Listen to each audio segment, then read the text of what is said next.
बनेगा पाकिस्तान, नया बनेगा पाकिस्तान, नया बनेगा पाकिस्तान। डट के खड़ा है अब इमरान, नया बनेगा पाकिस्तान। डट के खड़ा है अब इमरान, ठीक करेगा सब कप्तान, नया बनेगा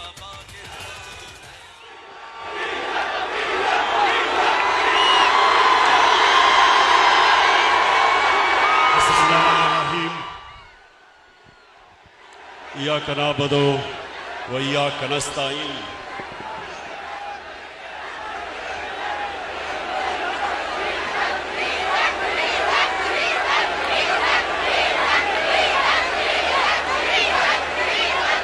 सबसे पहले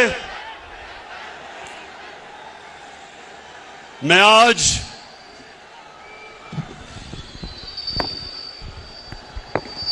अपनी कौम का शुक्रिया अदा करता हूं।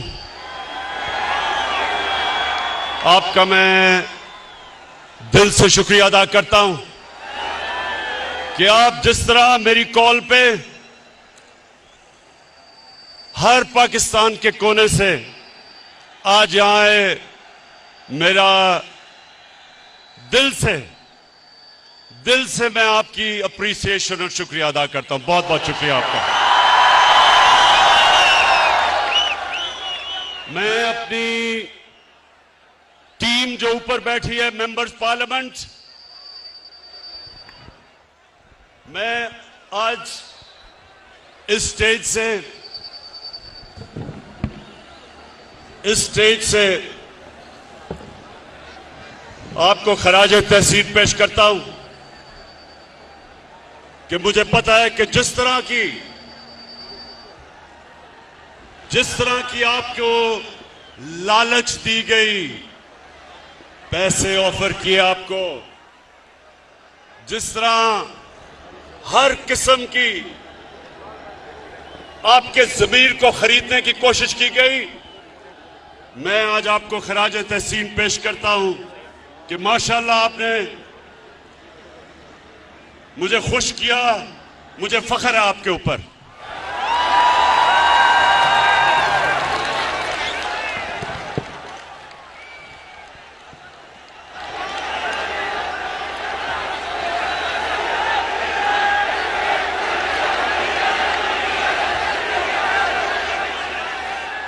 मैं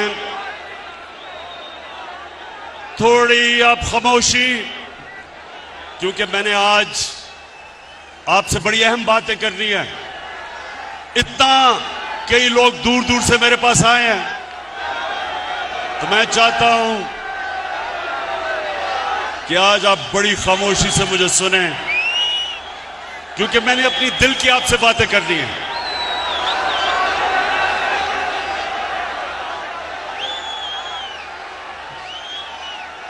मेरे पाकिस्तानियों,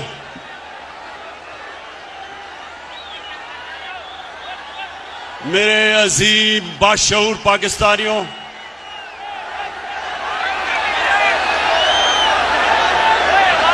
शुक्रिया, बहुत शुक्रिया। देखिए, मैंने आज आपको अमर बिन मारूफ, आ रही आवाज,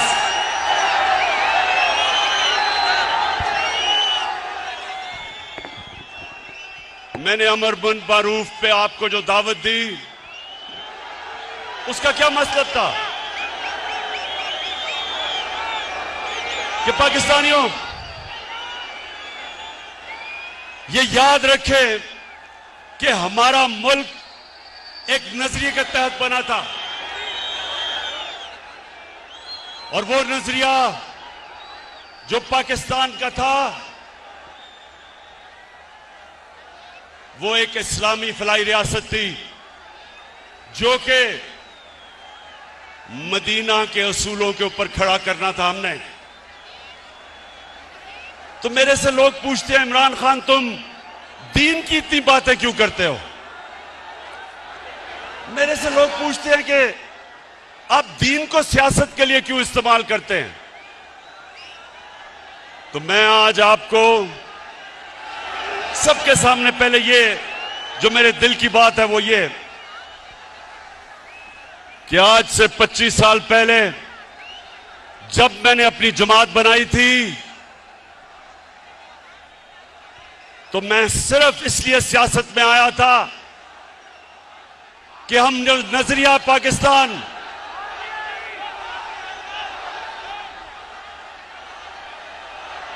अच्छा मुझे आप पहले हाथ खड़ा करके बताएं कि आपको आवाज आ रही है?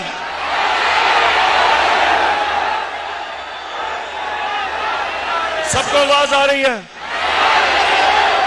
उधर नहीं आ रही? अच्छा एक मिनट, जिनको आवाज नहीं आ रही वो हाथ खड़ा करें।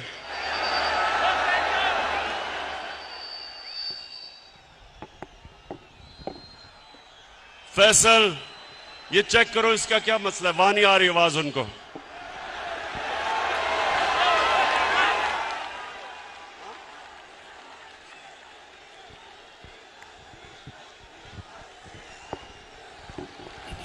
स्पीकर से लोग उतर जाए।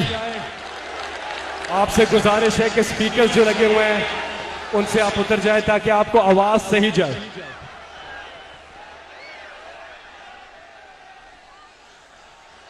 अच्छा आप चेक करो, आवाज आ रही है आपको? नहीं, जिधर आवाज नहीं आ रही उधर हाथ खड़ा करके बताएं। उधर नहीं आ रही। अच्छा मेरी बात सुने, मसला ये हुआ है कि इतना बड़ा जलसा हो गया कि सारे जो हमने इंतजामात किए हुए थे, ना वो लाइटें जल रही और ना आवाज आ रही है, तो थोड़ी देर आपको सब्र करना पड़ेगा। ये ठीक कर रहे हैं सिस्टम कि आपको आवाज आए, लेकिन अब थोड़ी खामोशी से सुने मेरी बात। जिनको आवाज आ रही है वो सुने। देखें,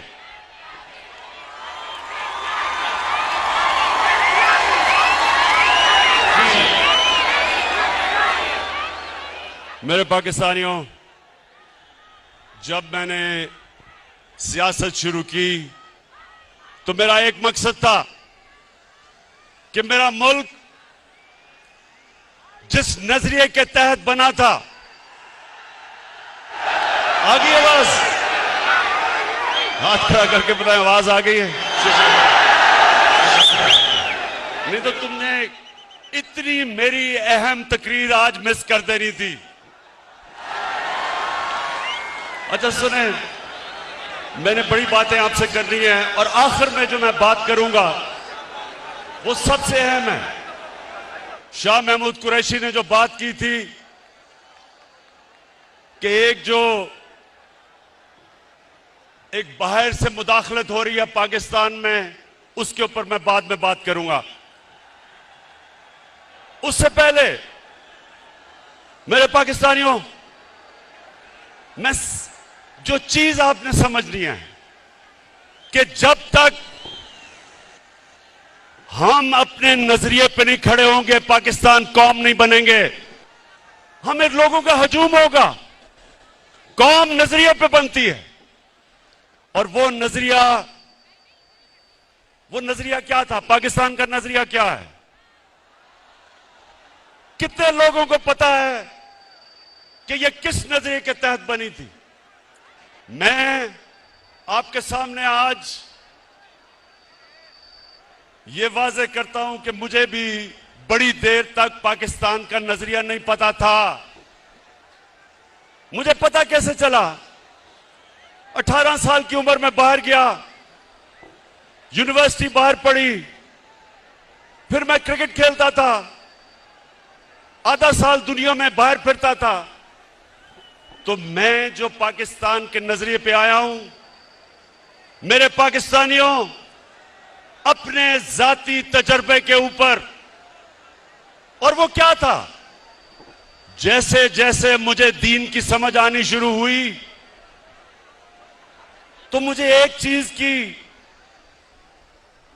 चीज मेरे ज़हन पे आई कि जो अल्लाह मुसलमानों को कहता है, जो हमारे नबी सल्लल्लाहु अलैहि वसल्लम ने मदीना का निजाम बनाया था, वो पाकिस्तान में तो नजर नहीं आ रहा, लेकिन वो मगरबी दुनिया में मुझे नजर आ रहा था।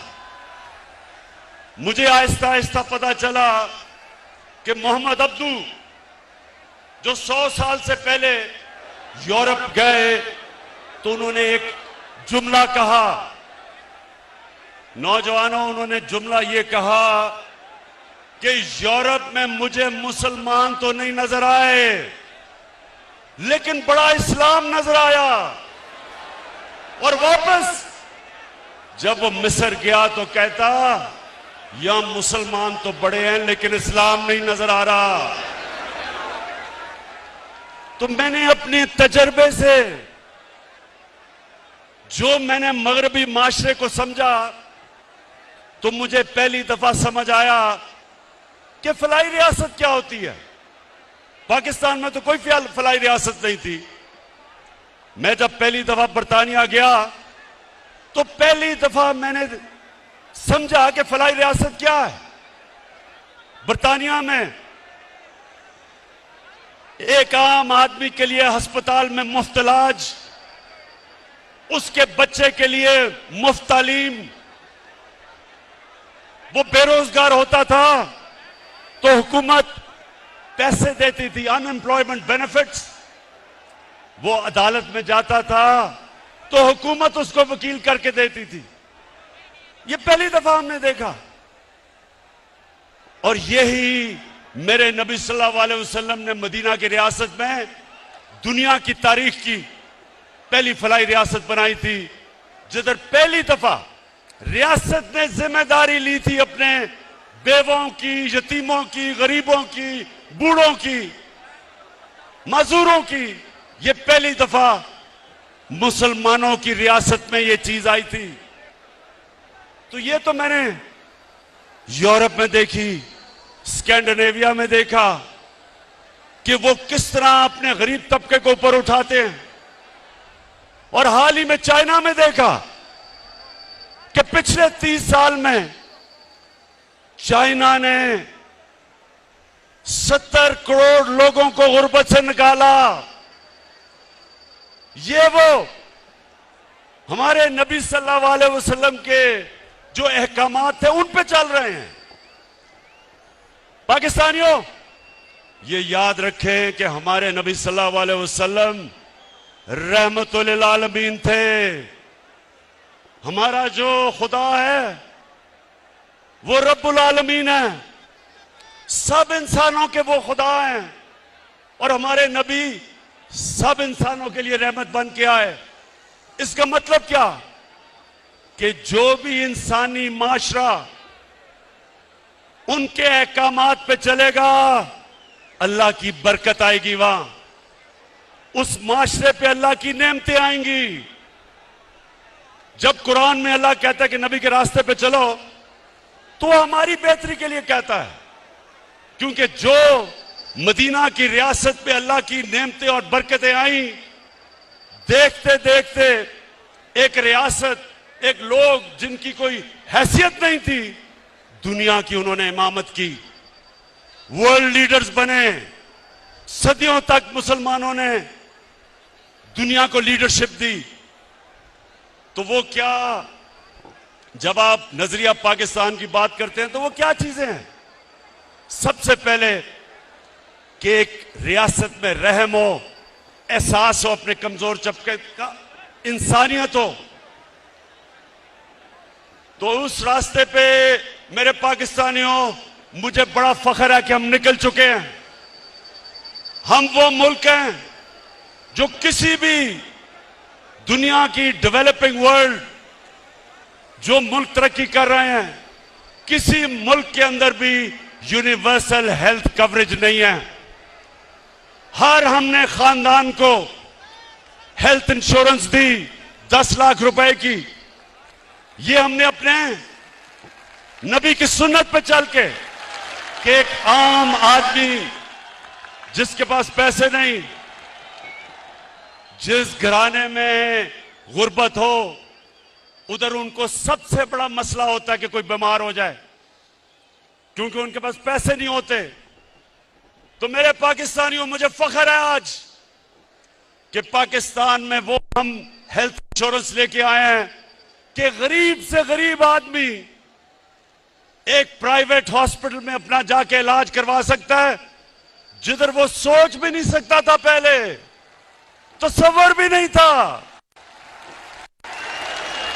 उसके अलावा हमारा जो एहसास का प्रोग्राम है, पाकिस्तान की तारीख में कभी इतना पैसा खर्च नहीं किया गया अपने कमजोर तबके को ऊपर उठाने के लिए। हमारा राशन है वो हम शुरू कर रहे हैं 2 करोड़ खानदान के लिए, ताकि उनको महंगाई के अंदर सहारा दिया जाए। हमारी नौजवानों, हमारा कामयाब पाकिस्तान का प्रोग्राम है, जिधर 20 लाख खानदानों को हम 5 लाख रुपए एक फर्द को कर्जा दे रहे हैं सूद के बगैर, जिधर 20 लाख उसी खानदान को कर्जा दे रहे हैं सूद के बगैर घर बनाने का, और उसी खानदान को एक फर्द को टेक्निकल एजुकेशन दे रहे हैं ताकि वो अपना रोजगार कमा सके। ये पहली दफा हमारे मुल्क की तारीख में निचले तबके को ऊपर उठाने की कोशिश हो रही है। और जब मेरे नौजवानों, हमारे पास टैक्स पे पैसा आया, हमारा टैक्स बढ़ा, तो सबसे पहले मैंने काम किया, 250 अरब रुपए की हमने सब्सिडी देके पेट्रोल की कीमत बजाय 10 रुपए बढ़ाने की 10 रुपए कम की।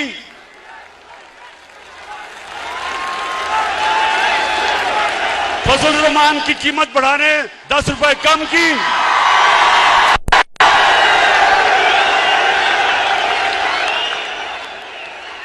और बिजली की कीमत 5 रुपए यूनिट कम की, 250 रुपए की हमने सब्सिडी दी।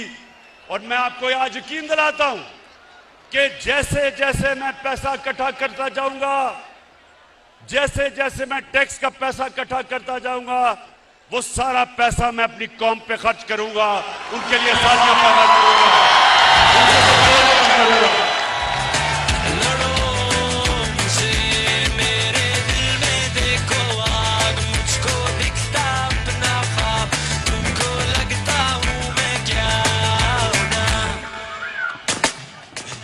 माशाअल्लाह, मेरी कौम का जुनून, इस जुनून को इंशाअल्लाह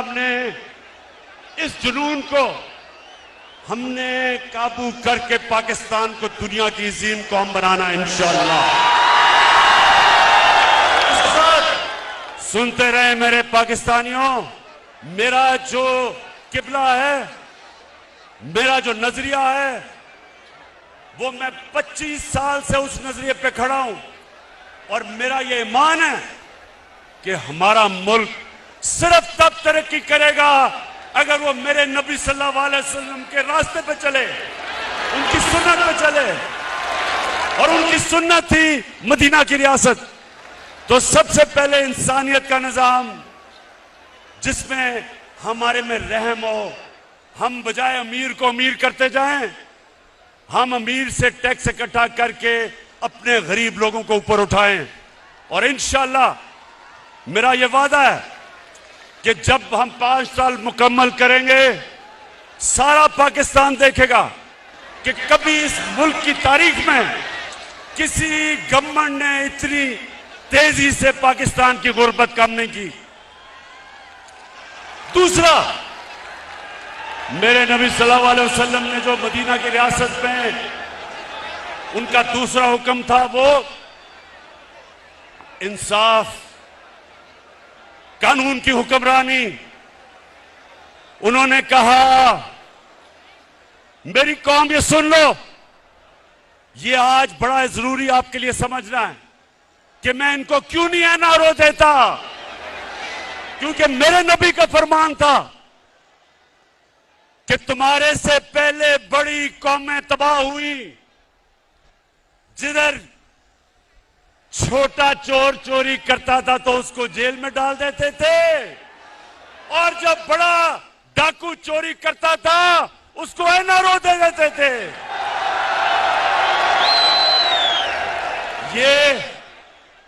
मेरे पाकिस्तानियों, ये सिर्फ पाकिस्तान की बदकिस्मती नहीं, ये सारी दुनिया में डेवलपिंग वर्ल्ड, गरीब मुल्कों की सबकी ये बदकिस्मती है। कोई भी गरीब मुल्क इसलिए गरीब नहीं कि उसमें वसाइल की कमी है, वो गरीब इसलिए होता है कि उसके ताकतवर डाकुओं को उनका कानून का निजाम नहीं पकड़ सकता। जिसको व्हाइट कॉलर क्राइम कहते हैं, उनको वो नहीं पकड़ते, उनको एनआरओ देते हैं। वो बड़े डाकू जो पैसा चोरी करके गरीब मुल्कों से चोरी करके ऑफशोर अकाउंट्स, बड़े बड़े महलात, लंदन में महलात, ये जो लेते हैं, ये तबाह करते हैं मुल्क को। छोटा चोर मुल्क को तबाह नहीं करता, बड़ा डाकू मुल्क को तबाह करता है। जिस तरह के ये थ्री स्टूजेस, ये तीन चूहे, ये जो इकट्ठे हुए हैं, 30 साल से मुल्क को लूट रहे हैं। ये 30 साल से ये मुल्क इस मुल्क का खून चूस रहे हैं। इनकी अरबों अरबों डॉलर्स, रुपए की नहीं, इनकी डॉलर्स की प्रॉपर्टीज बाहर पड़ी हैं, इनके ऑफशोर बैंक अकाउंट्स हैं। और ये सारा ड्रामा हो रहा है कि किसी तरह जनरल मुशर्रफ की तरह इमरान खान घुटने टेक के इन सबको एनआरओ दे दे। ये सारा ड्रामा है। पहले दिन से ब्लैकमेल करने की कोशिश है। जब मौका मिलता है हुकूमत को गिराने की सिर्फ एक वजह से कोशिश करते हैं कि जनाब हम कोई खास अल्लाह के मखलूक हैं, हम चोरी करें, डाका मारें, इनको कोई खास ऐसी मखलूक है कि इनको सब कुछ माफ हो जाना चाहिए। और जनरल मुशर्रफ ने जो इस कौम पे जुल्म किया, इनके प्रेशर में आके अपनी कुर्सी बचाने के लिए, अपनी गवर्नमेंट बचाने के लिए उसने इस मुल्क के ऊपर जो जुर्म किया, इन चोरों को एनआरओ दिया, उसकी वजह से लूट मार हुई 10 साल। आज जो हम बोझ उठा रहे हैं, हम जो इनके लिए हुए कर्जों की किस्तें अदा करने पे जो हम बोझ उठा रहे हैं, वो सिर्फ और सिर्फ इसलिए कि जनरल मुशर्रफ ने अपनी हुकूमत बचाने के लिए इनको एनआरओ दिया। तो ये तैयार हो जाए नौजवानों, इमरान खान जो मर्जी ये कर ले, हुकूमत जाती है जाए, जान जाती है जाए, कभी इनको माफ नहीं करूंगा। जाग उठा है सारा वतन साथियों, मुजाहिदों, जाग उठा है सारा वतन साथियों, मुजाहिदों। जी, अब जो हमारे नबी सल्लल्लाहु अलैहि वसल्लम ने मदीना की रियासत में कानून की बालादस्ती कायम की थी, सुनो मेरे नौजवानों, हजरत अली रज़ियल्लाहु ताला, उनका मुकाम किधर? उनका मुकाम हमारे दिलों में, हमारे दीन में, हमारी तारीख में। वो खलीफा वक्त होते हैं। और एक यहूदी के साथ केस लगता है अदालत में, हजरत अली रज़ियल्लाहु ताला अदालत में उस यहूदी के खिलाफ केस हार जाते हैं। खलीफा वक्त केस हारता है क्योंकि काजी उनके बेटे की गवाही नहीं मानता। अब इससे क्या चीज सामने आती है? सबसे पहले कि खलीफा वक्त भी कानून के ऊपर नहीं होता। मुसलमानों का जो इंसाफ का निजाम था, हमारे नबी सल्लल्लाहु अलैहि वसल्लम ने कहा मेरी बेटी भी जुर्म करेगी तो उसको सजा मिलेगी। और एक अकलियत, माइनॉरिटी, उसको भी बराबर का शहरी, वो बराबर का शहरी था और उसको बराबर का इंसाफ, कोई फर्क नहीं किया गया इंसानों के अंदर। यह था मुसलमानों का इंसाफ। आज आप सोचें, दुनिया के अमीर तरीन मुल्क, डेवलप्ड मुल्कों में, आज आप सोचें कि क्या आज के दिन क्या कोई बाहर से, वहां की कोई अकलियत हो, हमारी बाहर से लोग हों, क्या उनको उनके वजीर आजम के सामने इंसाफ मिल सकता है? नहीं मिल सकता। आज सोचें कि किसी तरह माइनॉरिटीज को दुनिया में चले जाएं, जो मुसलमानों के दौर में मदीना की रियासत में जो माइनॉरिटीज को प्रोटेक्शन थी, जो उनके हकूक थे, आज आपको डेवलप्ड वर्ल्ड में नहीं मिलते। तो इसका मतलब क्या है कि रहमतुल आलमीन सब इंसानों के लिए रहमत बन के आए थे, इंसानियत को इकट्ठा करने आए थे, तकसीम नहीं करने आए थे, नफरतें नहीं पैदा करने आए थे। और इसलिए मैं पाकिस्तान को वो मुल्क समझता हूं कि हमने भी उधर पहुंचना है। हमारी अकलियतें बराबर के शहरी हैं, कानून के सामने वो बराबर हैं। हम वो मुल्क बनना चाहते हैं जो इंसानों को इकट्ठा करेगा। हम वो फॉरेन पॉलिसी लाना चाहते हैं जो किसी के साथ जंग में शरीक नहीं होगा, लेकिन अमन में हम सबको इकट्ठा करने के लिए तैयार हैं। हम वो,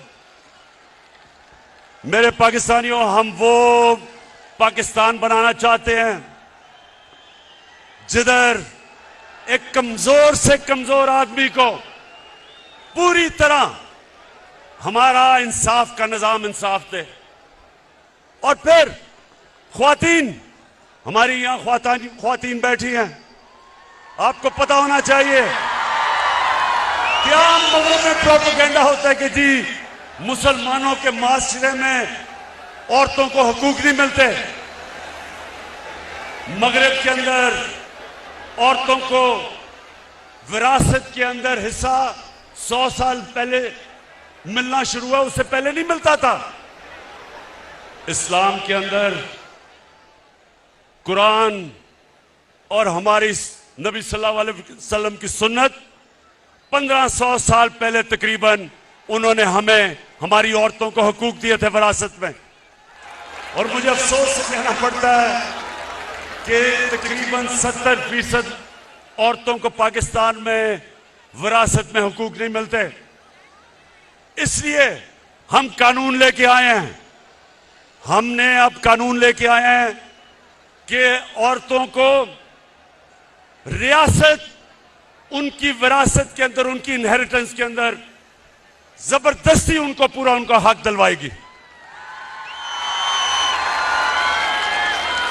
गुलाम, जब नबी सल्लल्लाहु अलैहि वसल्लम ने मदीना की रियासत संभाली तो गुलामों के कोई हुकूक नहीं थे।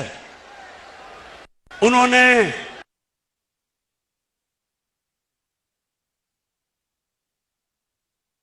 गुलाम रखना है तो उसको एक घर के फर्द की तरह रखो।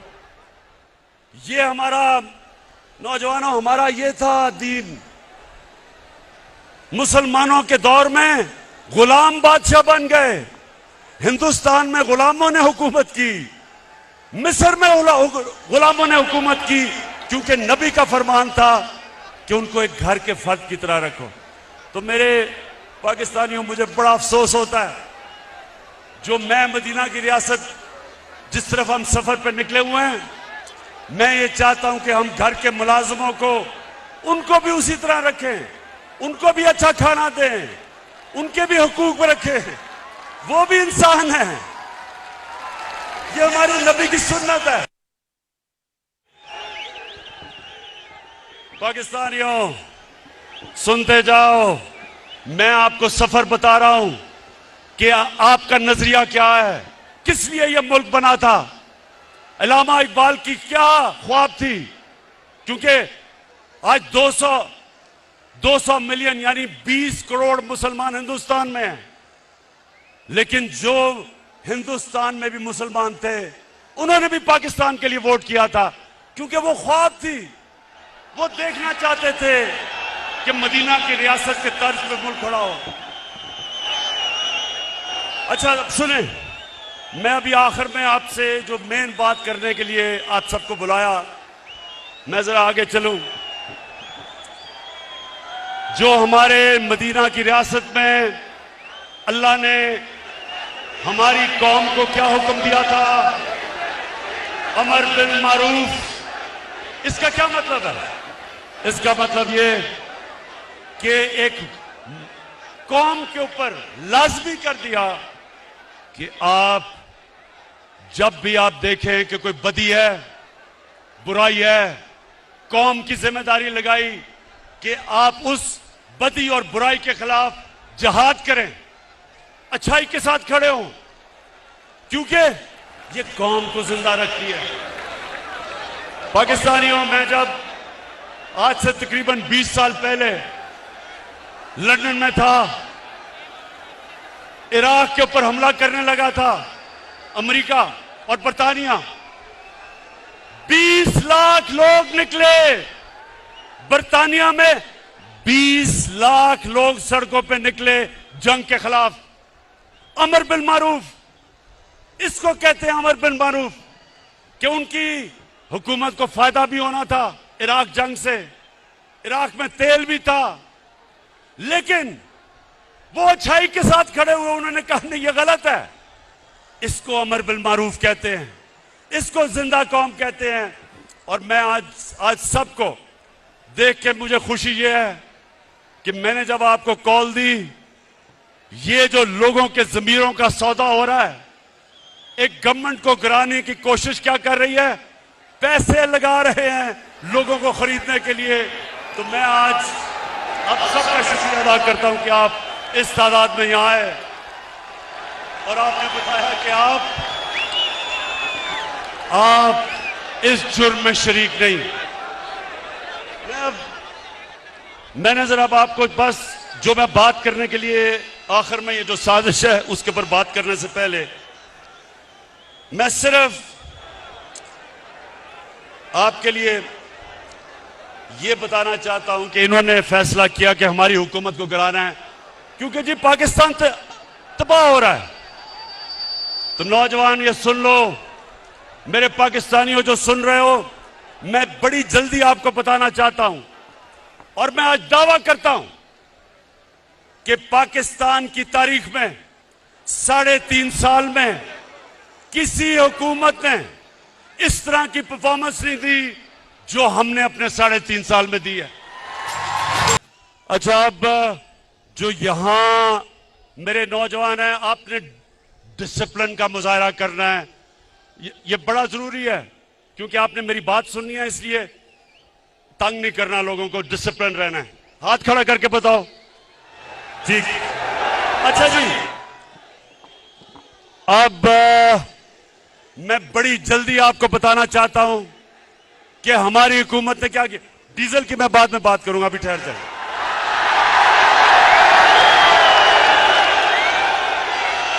डीजल की कीमतें, शुक्र करें, 10 रुपए कम किए डीजल की कीमत।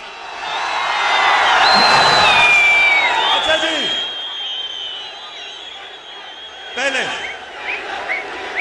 पाकिस्तानियों, मैं अल्लाह का शुक्र करता हूं, मैं अपने अल्लाह का शुक्र करता हूं कि 100 साल में सबसे बड़ा बुरहान दुनिया में आया कोरोना वायरस का। सारी दुनिया बंद हो गई, लॉकडाउन लग गए, गरीब सारी दुनिया में कुचले गए। जब आप एक मुल्क को बंद कर देते हैं तो बेचारा दिहाड़ीदार, टैक्सी वाला, रिक्शे वाला, वेल्डर, पेंटर, वो लोग जो दिहाड़ी कमा के अपने बच्चों का पेट पालते हैं, वो सब बेरोजगार हो जाते हैं।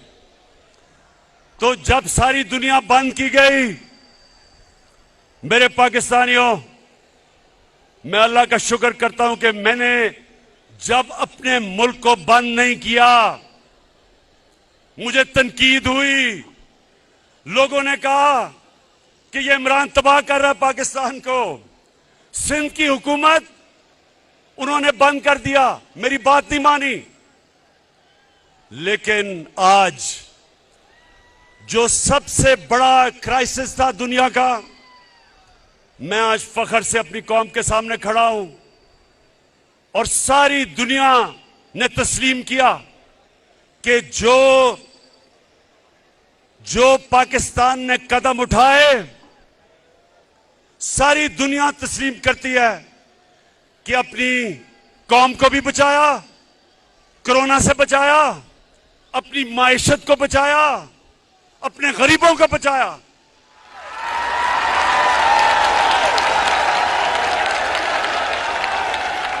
अभी वर्ल्ड बैंक ने एक रिपोर्ट दी है।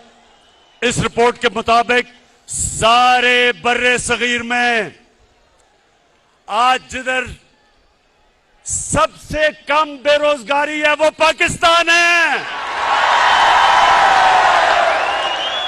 क्योंकि जो उस वक्त हमने कदम उठाए और ये जो थ्री स्टूजेस वाली ऑपोजिशन है,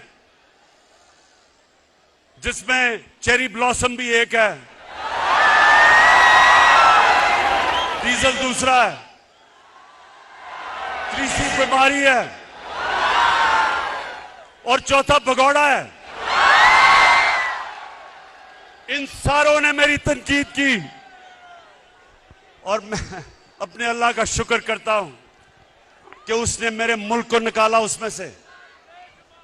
और मैं उस दौरान जब सारी दुनिया की माइशत तबाह हो रही थी, पाकिस्तान वो मुल्क है जिसने 5.6% के ऊपर हमारी माइशत ने तरक्की की, जो सारे दंग रह गए, ऑपोजिशन दंग रह गई। अल्लाह का शुक्र अदा करता हूं। तो हमने क्या किया उस दौरान जब दुनिया मुश्किल में थी? पाकिस्तान की एक्सपोर्ट्स रिकॉर्ड, हमारी मुल्क की तारीख में सबसे ज्यादा एक्सपोर्ट्स पाकिस्तान ने की। हमने पाकिस्तान की तारीख में सबसे ज्यादा टैक्स इकट्ठा किया। हमने अपने बैरून मुल्क पाकिस्तानियों को उनको इंसेंटिव्स दिए और सबसे ज्यादा पाकिस्तान की तारीख में उन्होंने डॉलर्स पाकिस्तान में भेजे, रेमिटेंसेस पाकिस्तान में भेजी। हमारी कंस्ट्रक्शन इंडस्ट्री, आज जरा पूछें कंस्ट्रक्शन इंडस्ट्री के लोगों में कि जो हमने उनके लिए आसानियां पैदा की, आज हमारी कंस्ट्रक्शन इंडस्ट्री में 1500 अरब रुपए का मजीद वेल्थ क्रिएशन हुई। कंस्ट्रक्शन इंडस्ट्री के साथ 30 इंडस्ट्री चली, इसलिए हमारे मुल्क में बेरोजगारी नहीं हुई जो सारी दुनिया में कोरोना की वजह से हुई। हमारा जो ज़राअत थी, नौजवानों ये सुनते रहो, क्योंकि 60% पाकिस्तान ज़राअत के ऊपर रहता है, देहात में रहता है। आज आप अपने किसानों से पूछो कि इस मुल्क की तारीख में सबसे ज्यादा पैसा ज़राअत में गया। 5 फसलें पाकिस्तान की तारीख में सबसे रिकॉर्ड फसलें हुई। गंदम रिकॉर्ड, गंदम की फसल रिकॉर्ड, चावल की फसल रिकॉर्ड, मकई की फसल रिकॉर्ड, चावल की फसल रिकॉर्ड, और अभी ये आलू की फसल आई है वो भी रिकॉर्ड तोड़ गई है माशाल्लाह। ये क्यों हुआ? क्योंकि हमने किसानों की मदद की। हमें जो पहले शुगर मिल माफिया किसानों को पैसे नहीं देता था, पूरी तरह कटौती करता था, उनको देर तक, साल तक पैसे नहीं देता था, हमने किसानों के साथ खड़े हुए, हमने अपने किसानों को खड़ा किया, हमने उनको प्रोटेक्ट किया, हमने हुकूक दिलवाए, किसान को पैसा दिलवाया, उसने अपनी जमीन पे पैसा लगाया, जमीन में जब पैसा लगा तो पैदावार बढ़ी, पाकिस्तान का फायदा हुआ। तो मुझे बड़ा फख्र है अपने किसानों पे। और फिर नौजवानों, इंडस्ट्री, आज पाकिस्तान की इंडस्ट्री तेजी से बढ़ रही है। हमारी टेक्सटाइल इंडस्ट्री, आज मजदूर नहीं मिलते टेक्सटाइल फैक्ट्रियों को, क्योंकि अब हमारी इंडस्ट्री चल रही है, रिकॉर्ड एक्सपोर्ट कर रही है, मुल्क आगे बढ़ रहा है, इंडस्ट्रियलाइजेशन की तरफ जा रहा है। नया पैकेज दिया हमने स्मॉल और मीडियम इंडस्ट्री को। आपको चेंबर ऑफ कॉमर्स वाले लोग बताएंगे कि पहली दफा एक हुकूमत अपनी इंडस्ट्री को पूरी तरह अपनी इंडस्ट्रीज के साथ खड़ी है, ताकि जब इंडस्ट्री बढ़ेगी, रोजगार बढ़ेगा, मुल्क में पैसा बढ़ेगा, टैक्स बढ़ेगा, और जब टैक्स बढ़ेगा तो मैं अपनी कौम के ऊपर खर्च करूंगा, आसानियां पैदा करूंगा अपनी कौम की। फिर नौजवानों, ये तैयार हो जाओ। पहली दफा पाकिस्तान में तनख्वाहदार लोगों के लिए, जिनके पास कभी भी पैसा नहीं था अपना घर खरीदने के लिए, हमने पहली दफा पाकिस्तान के बैंकों के साथ मिलकर 30 अरब रुपया उनको सब्सिडी दी। आज पहली दफा बैंक कर्जे दे रहे हैं छोटे लोगों को। जो तनख्वाहदार लोग थे, जो बेचारे किराए के घरों में रहते थे, हमने बैंकों को पैसा दिया, बैंक कर्जे दे रहे हैं। जो आदमी या जो एक खानदान किराए के घर में रहता था, अब उसी किराए पे वो बैंक को किस्तें देगा और वो घर उसका अपना हो जाएगा, अपनी छत होगी। रोटी कपड़ा मकान का किसका नारा था, और मेरे अल्लाह का शुक्र है कि वो काम किससे ले रहा है। फिर तैयार हो जाओ। ये कहते हैं ना कि इस गवर्नमेंट ने किया कुछ नहीं। मैं चैलेंज करता हूं, 30 साल से ये हुकूमत कर रहे हैं, मुझे चैलेंज हो, मैं इनको करता हूं कि आप बताएं कि आपने मुल्क के पानी, जो बहुत बड़ा मसला बनता जा रहा है मुल्क का, शहरों के अंदर पानी नहीं है, लाहौर के अंदर पानी नीचे चला गया, कराची में टैंकर माफिया है, आज पिंडी में पानी कम है। क्या किया इन्होंने? मैं बताता हूं हमने क्या किया। पहली दफा 50 साल के बाद पाकिस्तान में बड़ी डैम्स बन रही हैं।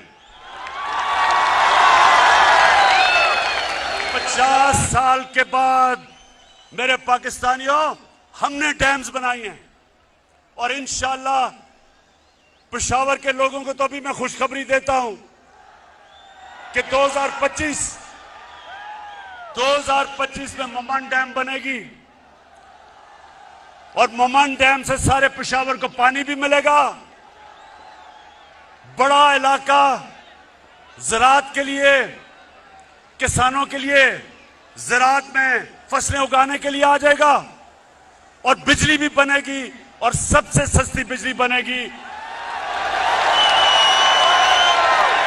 उसके बाद बड़ी डैम दासू डैम बनेगी 2027 में। और नौजवानों, खुशखबरी यह है कि 2028 में जो पाकिस्तान ने दुनिया के अंदर बड़ी डैम समझी जाती है, वो बादशाह डैम बनेगी 2028 में, टाइम पे चल रही है। इससे क्या होगा? इससे मेरे पाकिस्तानियों, हमारे पास दुगना पानी हो जाएगा रिजर्व्स में।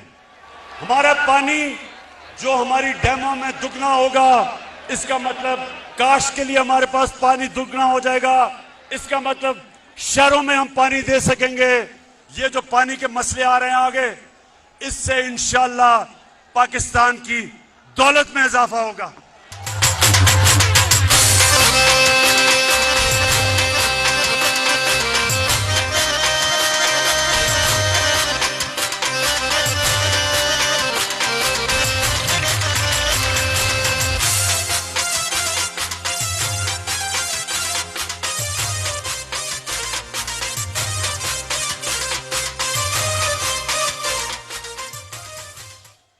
अच्छा, अब जरा भी मैं आपने असल जो मैं आखिर में बात कर रही है उसकी आपको इंतजार करनी पड़ेगी। मैं सिर्फ ये जो लोग कहते हैं ना कि इन्होंने किया क्या है, तो मैं आज अपनी कौम को बताऊं हमने किया क्या है। मैं अपने मीडिया के लोगों को कहना चाहता हूं कि जब आप शाम को अपने टीवी शोज करते हैं, मैं एंकर्स को कहता हूं, खुदा के वास्ते कोई माइशत के माहिरों को बुला लें और उनको बैठ के कम से कम मुआवजा करें कि पहले मुल्क से क्या होता था और हमने 3.5 साल में मुल्क के लिए क्या किया है। अब अगर मरियम बीबी जिसने जिंदगी में 1 घंटे का काम नहीं किया और कांपे टांगने वाले, जिसको अभी 14 साल में उर्दू ही नहीं बोलनी आई, मैं लीडर बनना चाहता हूं। और आसिफ जरदारी, उसको थोड़ा बड़ा होने देना था लीडर बनाने से पहले। कहता है, अच्छा वो कहता है कि मुझे, अगर तुमने ये कुछ, हर रोज धमकियां देता है, अगर नैब ने मुझे बुलाया तो मैं ये कर दूंगा। भाई बिलावल क्या करोगे? मैं रो पड़ूंगा। अच्छा जी, अब सुने, पहली दफा इस्लामाबाद के बाद पाकिस्तान में एक नया शहर बन रहा है, रावी सिटी। इस्लामाबाद के बाद पहली दफा शहर बन रहे हैं। क्यों बना रहे हैं हम शहर? हम इसलिए बना रहे हैं लाहौर को बचाने के लिए, रावी को बचाने के लिए। रावी एक गंदा नाला बन चुका है। ये जो शहर है ये मॉडर्न सिटी बन रहा है, ये ऊपर जाएगा। इसके ऊपर 2 करोड़ दरख्त लगाएंगे इर्द गिर्द ताकि पोल्यूशन का मुकाबला करे वो शहर। वाटर ट्रीटमेंट प्लांट्स बनेंगे ताकि बजाय सारा सूरज का पानी रावी में जाए और वो नीचे सिंध तक जाए, हम ट्रीट करके साफ पानी दरिया में करें, दरिया को रिवाइव करें, ऊपर बैराज बनाएं ताकि लाहौर की वाटर टेबल ऊपर आए। और फिर से मैंने कहा, जब 2 करोड़ दरख्त लगेंगे तो आबो हवा साफ होगी, पोल्यूशन कम होगी। ये पहली दफा इस्लामाबाद के बाद दूसरा शहर बन रहा है, मेगा प्रोजेक्ट है। फिर हमने लाहौर का वॉल्टन एयरपोर्ट था, उसको चेंज करके सेंट्रल बिजनेस डिस्ट्रिक्ट बनाया। ये आप देखेंगे कि दुबई की तरह, लोग तो दुबई जाते हैं ना, अब वो लाहौर के सेंट्रल बिजनेस डिस्ट्रिक्ट में जाया करेंगे। एक मॉडर्न, पूरा एक शहर के अंदर एक मॉडर्न डिस्ट्रिक्ट बनेगी। और फिर शेख साहब, शेख रशीद साहब, आपके लिए खुशखबरी, नाला लेई प्रोजेक्ट बन रहा है रावलपिंडी को तब्दील करने के लिए, उसको एक मॉडर्न शहर बनाने के लिए। नाला लेई जो है उसका भी ट्रीटमेंट प्लांट बनेंगे, साफ पानी करेंगे। उसके साथ एक हाई राइजेस बनेंगी, एक मॉडर्न, बजाय के शहर फैलते जाएं, ज़राई जमीन खत्म होती जाए। शहरों को अब हम रोकेंगे। मास्टर प्लान बना रहे हैं सारे पेशावर के, सारे बड़े शहरों के, इनको ऊपर लेके जाएंगे, ज़राअत की जमीन बचाएंगे और इनके सारी सीवरेज सिस्टम, पानी का मसला, बिजली, ये सारी हम इंशाल्लाह शहरों को मास्टर प्लान बना के लेके आ रहे हैं। ये कभी किसी गवर्नमेंट ने 30 सालों ये हुकूमत करते रहे, किसी ने कभी इस तरह का काम नहीं किया।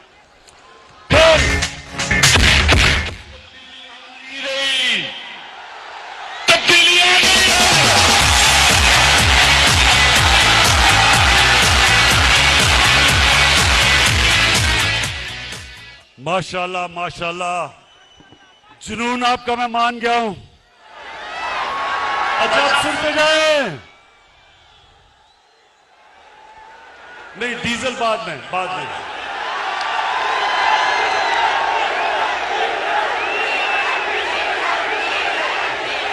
अच्छा सुने, मेरे पाकिस्तानी सुने,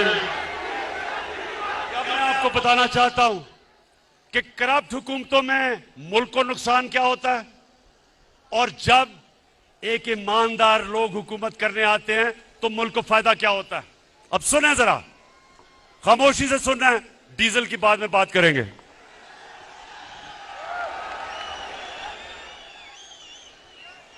मेरे पाकिस्तानियों, आज से 11 साल पहले,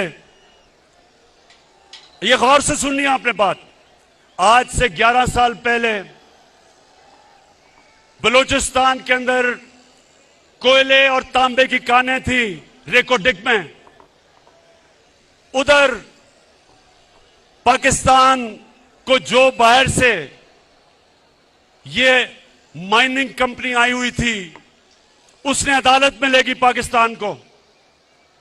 और हमें चंद साल पहले, जरा गौर से सुनेंगे, 2000 अरब रुपए का जुर्माना हुआ इंटरनेशनल अदालत में।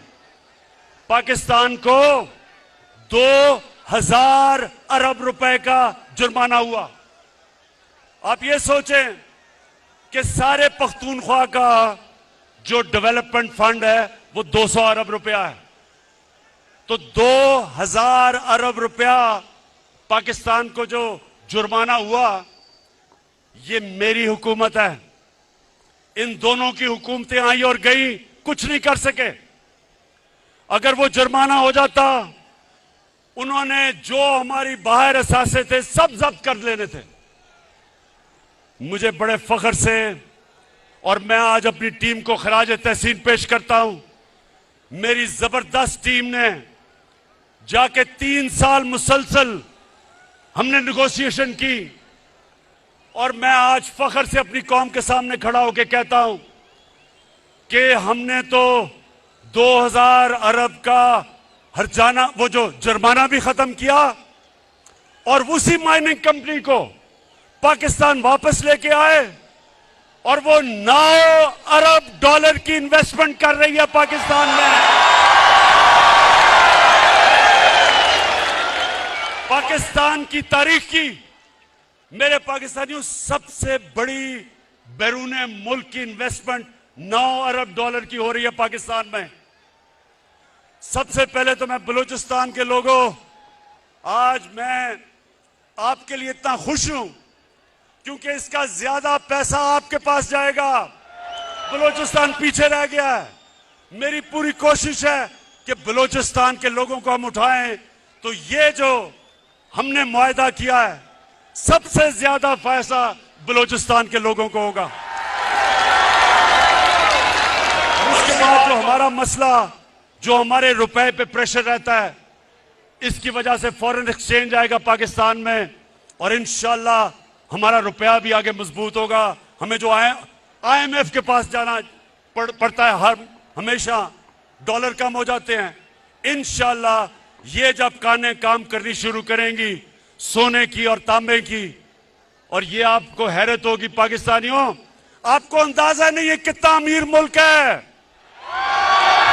आपको अंदाजा नहीं है, पाकिस्तान में दुनिया में सबसे ज्यादा सोने और काने की जो कान होंगी, जो माइंस होंगी दुनिया में, जो रिजर्व्स होंगे गोल्ड और कॉपर के, वो पाकिस्तान में होंगे। माशाल्लाह आपका मुस्तकबिल रोशन है मेरे पाकिस्तानियों। अब दूसरा सुने, ये तो हो गई रेकोडेक। एक और हुआ था, आपको याद होगा, एक रेंटल पावर्स पीपल्स पार्टी के दौर में बहुत बड़ी करप्शन हुई थी रेंटल पावर की। फिर पाकिस्तान के ऊपर जुर्माना हो गया इंटरनेशनल कोर्ट में। 200 अरब रुपए का हमारे मुल्क को जुर्माना हुआ, 200 अरब रुपए का। तुर्की की कंपनी थी, पाकिस्तान को उसको 200 अरब रुपए देने थे। पाकिस्तानियों, मैंने सदर अर्दोगान से बात की और उसने बैठ के हमने वो 200 अरब रुपए का जुर्माना खत्म किया। चलो चलो इमरान के साथ, चलो चलो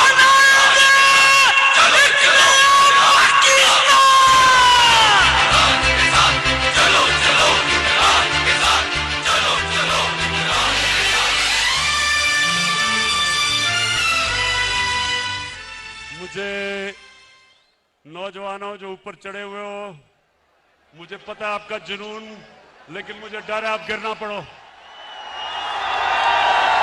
अच्छा जी, सुनते जाएं मेरे पाकिस्तानियों, सुनते जाएं। इन्होंने बस पिछली हुकूमतों ने, सुने सुने सुने, मैं आपको बता रहा हूं कि जब एक करप्शन से पाक जब गवर्नमेंट आती है तो कौम को कितना फायदा होता है। मैंने आपको दो चीजों की बता दी। हमने आके नेगोशिएट किया, मुल्क को पैसा बचाया। अब तीसरी सुने, इन्होंने गैस के कॉन्ट्रैक्ट साइन किए नून लीग वालों ने, और फिर दोनों ने आईपीपीज यानी जो बिजली बनाती हैं कंपनीज, उनके साथ कॉन्ट्रैक्ट साइन किए। हमारी हुकूमत ने उनके साथ रीनेगोशिएट किया, गैस के नए कॉन्ट्रैक्ट साइन किए। और यह फर्क होता है जब आप रिश्वत नहीं लेते, पैसे नहीं बनाते। आज पाकिस्तान को 10 साल में 700 अरब रुपए की बचत होगी हमारे कॉन्ट्रैक्ट से। लेकिन अब पाकिस्तानियों एक और सुन लो, ये चौथी चीज है। आपको पता है नवाज शरीफ खुद एनएचए का अपने नीचे, नेशनल हाईवे अथॉरिटी अपने नीचे रखी हुई थी। मैं बताता हूं क्यों रखी हुई थी। अब ये जरा गौर से सुने पाकिस्तानियों, 2013 और 2021 के बीच में सारी दुनिया में महंगाई हुई, सारी दुनिया में चीजें महंगी हुई। अब आप ये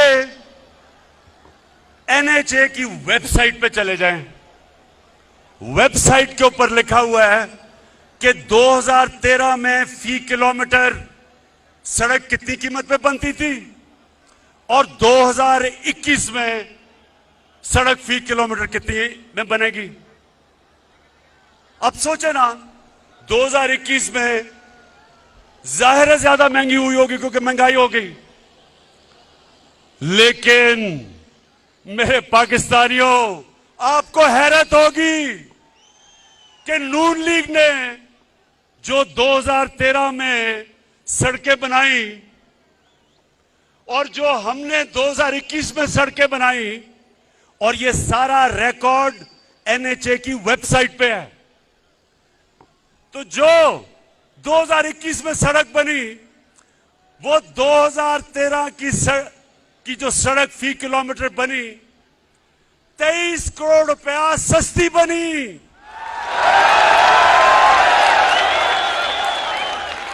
मुराद से ही आज मैं आपको खराज तहसीन पेश करता हूं। एनएचए इनके नीचे है। इसने जब मुराद ने मुझे शुरू में बताया तो मैं मानू ना कि ये कैसे हो गया। फिर मैंने इसकी बात नहीं मानी। फिर मुझे एक दोस्त मिलने आया, वो कहता मेरा एक बिल्डिंग प्रोजेक्ट है।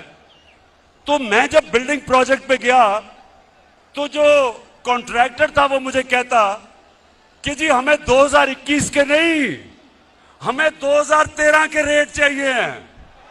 वो कहता, मैं बड़ा हैरान हो गया कि 2013 के रेट। पता चला कि 2013 में ये करप्शन की, जो करप्शन जिन्होंने इस मुल्क में सबसे ज्यादा शुरू की, नून लीग, 2013 में 23 करोड़ रुपया फी किलोमीटर इनकी सड़क ज्यादा महंगी थी। इसका मतलब हमने कैलकुलेट किया। अब पाकिस्तानियों ये सुनो कि चोरी किस तरह ये मुल्क लूटा गया है। हमने कैलकुलेट किया कि जिस रेट पे इन्होंने सड़कें बनाई, इन्होंने 1000 अरब रुपए की चोरी की मुल्क से, 1000 अरब रुपए की। यानी कि एक ईमानदार हुकूमत ने 1000 अरब रुपया अपनी कौम का बचाया, जिसकी वजह से दुगनी सड़कें बनाई हैं हमने, इनसे दुगनी सड़कें बनाई हैं जो पैसा बचा। मैं आने लगा हूं बस आखिरी बात जो मैं असल जिसलिए आपको बुलाया था। आज सबके लबों पे है तराना इंसाफ का, यारो आने वाला है ज़माना इंसाफ का। मैं सिर्फ दो आने वाली नस्लों के लिए दो चीजें, मुझे पूछो, मैं इनसे पूछता हूं, 30 साल से आप हुकूमत में थे, कभी आपने सोचा अपनी आने वाली नस्लों का? ये पहली हुकूमत है जिसने क्लाइमेट चेंज की बात की, जिसने पाकिस्तान में दरख्त उगाने की बात की, जिसने पाकिस्तान में सबसे पहले 1 अरब दरख्त उगाए पख्तूनख्वा में 2013 और 18 के बीच में, और आज हम 10 अरब इंशाल्लाह अपने मुल्क में दरख्त उगा के अपने आने वाली नस्लों के लिए एक बेहतर पाकिस्तान इंशाल्लाह छोड़ के जाएंगे।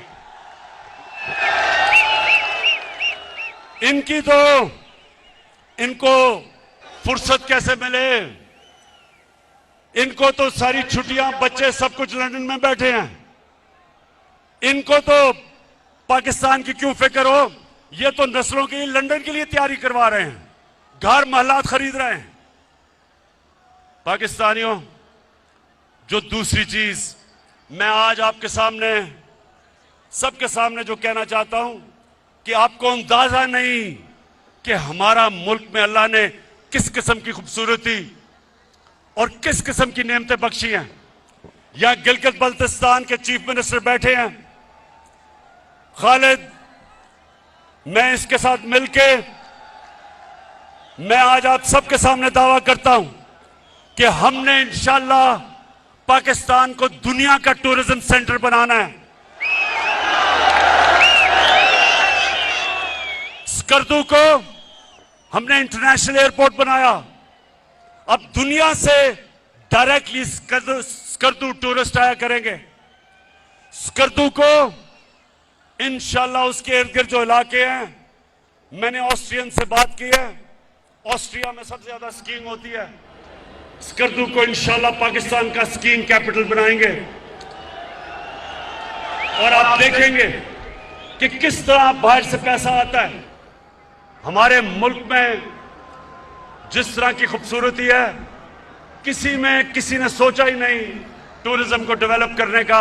मैं आपको साबित करता हूं कि अगर ये, मुझे अफसोस है कि कोरोना की वजह से हम आगे नहीं बढ़ सके, क्योंकि सारी दुनिया में टूरिज्म खत्म हो गई, लेकिन इंशाल्लाह जैसे कोरोना खत्म हुई, मैं अब आपको इस मुल्क में टूरिज्म उठा के दिखाऊंगा, मुल्क में पैसा ला के दिखाऊंगा, और सबसे ज्यादा अपने नौजवानों के लिए रोजगार पैदा करूंगा।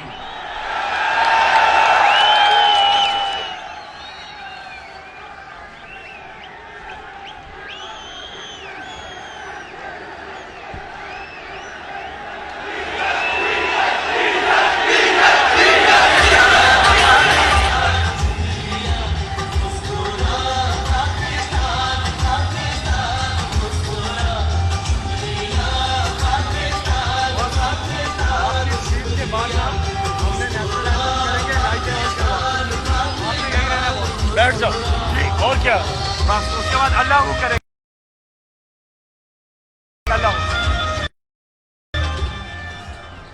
पाकिस्तानियों, मैंने जिस असल वजह से आपको यहां बुलाया था, अब मैं उस बातों पे आने लगा हूं, लेकिन नौजवानों, आप सामने खड़े हैं, ये आपने बड़ी खामोशी से सुनना है।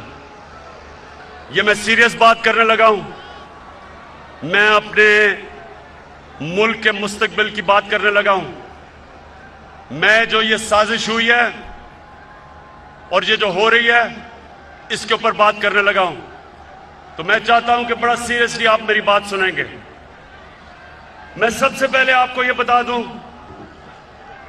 नौजवानों, आप खुशकिस्मत हो, आपके तो माँ बाप भी एक आजाद मुल्क में पैदा हुए थे। मेरे माँ बाप एक गुलाम हिंदुस्तान में पैदा हुए थे, और मैं पहला, हम जनरेशन थी जो एक आजाद पाकिस्तान में पैदा हुए थे। मेरे माँ बाप ने अपनी तौर पे तहरीके पाकिस्तान की जो आजादी की स्ट्रगल थी, दोनों ने शिरकत की। और जब मैं बड़ा हो रहा था तो हमेशा उन्होंने मुझे एक बात याद करवाई। उन्होंने ये कहा कि तुम्हें नहीं पता तुम कितने खुशकिस्मत हो कि तुम एक आजाद मुल्क में पैदा हुए हो। मेरे पाकिस्तान के रहने वाले, अगर आपने इस चीज को समझना है तो बैरून मुल्क पाकिस्तानियों से पूछें क्यों वो अपने मुल्क के लिए तरसते हैं, क्यों वो आज सारे तहरीक इंसाफ के साथ खड़े हैं, क्यों खड़े हैं? क्योंकि जब वो बाहर किसी पराये मुल्क में रोजी कमाने जाते हैं तो उनको सबसे ज्यादा कदर होती है कि अपने मुल्क में रहना कितनी बड़ी अल्लाह की नेमत है। एक आजाद मुल्क में रहना कितनी बड़ी अल्लाह की नेमत है। तो मैं जब अपनी पॉलिटिक्स शुरू की थी 25 साल पहले, तो मैंने अपना नस्बुलैन अपनी जमात का नौजवानों इया का नाबुदु व इय्या का नस्तईन क्यों रखा था? इसलिए रखा था कि अल्लाह तेरी इबादत करता हूं और तेरे से मदद मांगता हूं और किसी के सामने नहीं झुकता।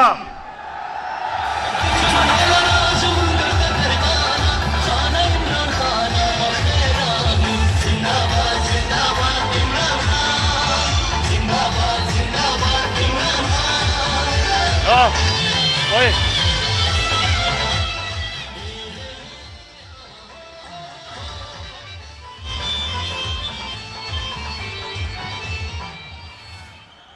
ला इलाहा इल्लल्लाह। पाकिस्तान जब बन रहा था तो नारा था कि पाकिस्तान का मतलब क्या? ये क्यों नारा था? ये नारा एक गैरतमंद कौम का था कि अल्लाह तेरे सिवा कोई खुदा नहीं, ला इलाहा इल्लल्लाह इंसान को गैरत देता है। मेरे पाकिस्तानियों, ये याद रखना कि सारी दुनिया उस इंसान की इज्जत करती है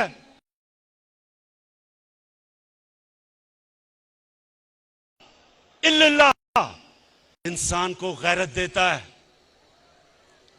मेरे पाकिस्तानियों, ये याद रखना कि सारी दुनिया उस इंसान की इज्जत करती है जो अपनी इज्जत करता है। बेगैरत आदमी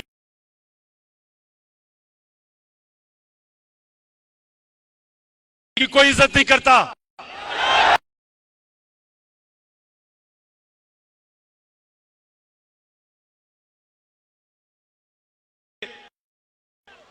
मुझे पता था, मैंने सारी दुनिया में देखा कि अरबों रुपए कमा लो, अरबोपति हो जाओ, जब तक अरबों रुपए, अरबोपति, लेकिन जो इंसान के सामने झुकता है कोई इंसान उसकी इज्जत नहीं करता। तो मेरे पाकिस्तानियों, क्योंकि मैं आज आपके दिल की बातें कर रहा हूं, मुझे पॉलिटिक्स में आने की कई वजूहात थी। एक के मुझे पता था, मैंने सारी दुनिया में देखा कि जो अल्लाह ने हमें हुक्म दिया था कुरान में कि नबी की सुन्नत पे चलो, तो नबी की सुन्नत पे तो वो गैर चल रहे हैं, मगरबी लोग चल रहे हैं, वो आगे निकल गए हैं। और मुसलमानों का हाल देखो। इकबाल ने शिकवा और जवाब शिकवा क्या लिखा था कि हम एक वक्त उरूज पे थे, शिकवा किया कि अल्लाह हम जमीन पे कैसे आ गए। फिर जवाब शिकवा में बताया कि जब आप उरूज पे थे तो आप मोहम्मद सल्लल्लाहु अलैहि वसल्लम की सुन्नत पे चलते थे। अब आप वो अहकामात से बहुत दूर चले गए हैं, अब पैसे की पूजा करते हैं। आप सुपर पावर्स के सामने सजदे करते हैं। आप फॉरेन एड लेके और अपने मुल्क में बमबारी करवाते हैं, ड्रोन अटैक्स करवाते हैं। कैसे अल्लाह की बरकत उन लोगों के ऊपर आए? अल्लाह ने तो बड़ा वाज़ेह कह दिया कि अगर तुमने एक अजीम कौम बने हैं, तुम मेरे हबीब के रास्ते पे चलो, जो कि रियासत मदीना था। तो पाकिस्तानियों, मैं उन दिनों में क्रिकेट खेलता था, और मैंने जब क्रिकेट शुरू की तो जो हमारे खिलाड़ी होते थे, उनको बड़ा एहसास कमतरी थी अंग्रेजों की। तो हम जब मैच में जाते थे, पहले से ही हमारी टीम हारी हुई होती थी कि जी हम अंग्रेज को तो हरा ही नहीं सकते, पहले से हार माने हुए होते थे। और जब हमने जीतना शुरू किया, हमारी टीमें इतनी कमजोर नहीं थी, इतनी ताकतवर नहीं थी। टीमें हमारी 70 की दहाई में ज्यादा ताकतवर थी, लेकिन 80 की दहाई में पाकिस्तान ने सारी दुनिया में जाके जीता, क्योंकि हमारे अंदर इत्मीनान आ गया। हमारे अंदर जो एहसास से कमतरी थी अंग्रेजों की, वो खत्म हो गई। हम जब कदम रखते थे ग्राउंड पे, तो हम ये समझते थे कि कोई हमें हरा नहीं सकता। इस इत्मीनान की वजह से हम ऊपर आए। तो मैंने जब अपने मुल्क को देखा, हमारे मुल्क में, मुझे कभी नहीं भूलता, शायद आपको बड़ेों को याद हो, एक रमजी यूसुफ एक आदमी था। अमेरिकनों ने कहा हमें दो, 90 की दिहाई में हमने कोई कानून के मुताबिक चले बगैर हमने उसको अमेरिका के हवाले कर दिया। अब ये सुने हुआ क्या, मेरे पाकिस्तानियों, ये सुने क्या हुआ। अदालत में वो जाता है, रमजी यूसुफ, उसका वकील जज के सामने क्या कहता है, ये जरा सुनो।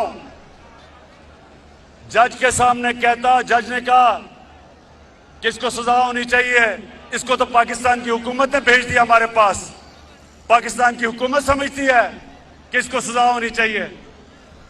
तो पाकिस्तानियों, वो रमजी यूसुफ का वकील अदालत में खड़े होकर कहता कि पाकिस्तानी डॉलरों के लिए अपनी मां बेच सकते हैं। मुझे ये कभी नहीं भूलता। मुझे शर्म ये आई कि मेरी कौम गैरतमंद है, लेकिन जो इसके लीडर हैं वो बेगैरत है। जो मुल्क के लीडर, सरबरा अपने लोगों के साथ नहीं खड़ा हो सकता, उनके हुकूक की हिफाजत नहीं कर सकता, सुपर पावर से एड की लालच में घुटने टेक देता है, याद रखें वो मुल्क कभी तरक्की नहीं कर सकता। खुददार कौमें ऊपर जाती हैं, भीख मांगने वाली और कर्जे मांगने वाली कभी कौमें तरक्की नहीं करती। तो मैं जब पाकिस्तान में मैंने सियासत शुरू की, मैंने तब एक बात कही थी कि क्योंकि मेरे दिल में ला इलाहा इल्लल्लाह है, मैं कभी किसी के सामने नहीं झुका और मैं कभी अपनी कौम को किसी के सामने नहीं झुकने दूंगा।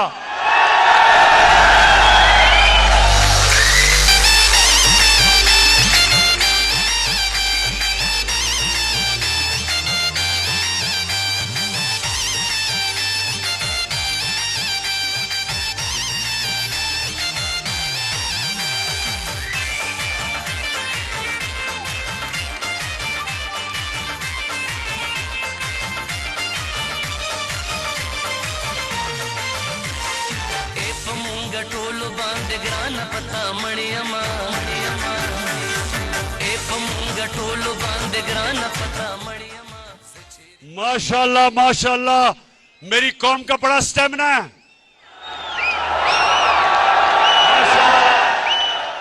अच्छा, ये जो मैं आपके सामने बात करने लगा हूं, ये मैं आपको बता दूं कि मैं बड़ी कम तकरीर लिखता हूं, लेकिन क्योंकि ये बात एक ऐसी है कि मैं ये नहीं चाहता कि मैं जज्बात में आके कोई ऐसी बात कर दूं कि हमारे मुल्क को हमारी फॉरेन पॉलिसी इफेक्ट उससे हो जाए। तो इसलिए मैं जिम्मेदार होके बड़ा ये तकरीर लिखी और मैं आपको एक एक जुमला बताता हूं। अब जरा आपने गौर से सुना है। हमारे मुल्क को हमारे पुराने लीडर्स की करतूतों के हाथों धमकियां मिलती रही। हमारे सुनते रहे, हमारे मुल्क को हमारे पुराने लीडर्स की करतूतों की वजह से धमकियां मिलती रही। ये सुने अगला, हमारे मुल्क में मुल्क के अंदर मौजूद लोगों की मदद से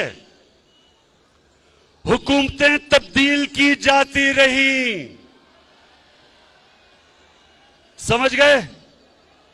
अपने लोगों की मदद से हुकूमतों को तब्दील किया। भुट्टो, जुल्फिकार अली भुट्टो, उसने जब मुल्क को आजाद फॉरेन पॉलिसी देने की कोशिश की, जुल्फिकार अली भुट्टो, मेरे उससे बहुत इख्तलाफात होंगे लेकिन मुझे उसकी खुददारी हमेशा पसंद थी। उसने मुल्क को जब आजाद फॉरेन पॉलिसी देने की कोशिश की तो फजल रहमान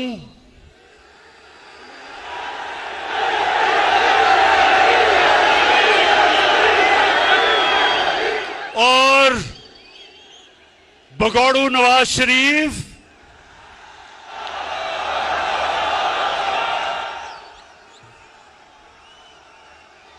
इनकी सुनते रहें, सुने सुने सुने सुने, अभी मैं और भी आता हूं कि इन दोनों की उस वक्त की पार्टियों ने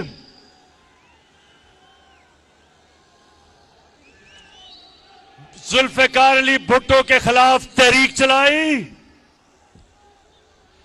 और आज जैसे हालात बना दिए गए मुल्क में और उन हालात की वजह से जुल्फिकार अली भुट्टो को फांसी दी गई।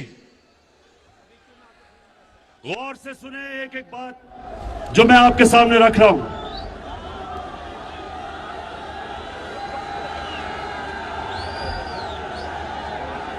आज क्या हुआ? आज आ रही आवाज?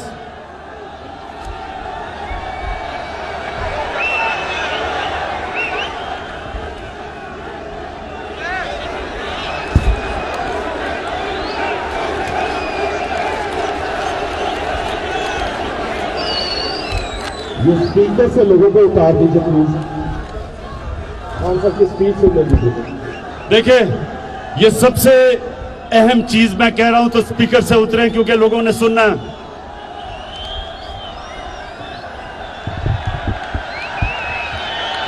अच्छा, आवाज आ रही है?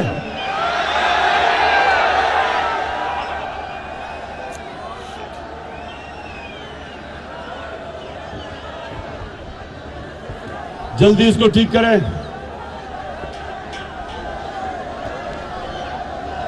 स्पीकर से उतरो, उन्हें आवाज नहीं आ रही।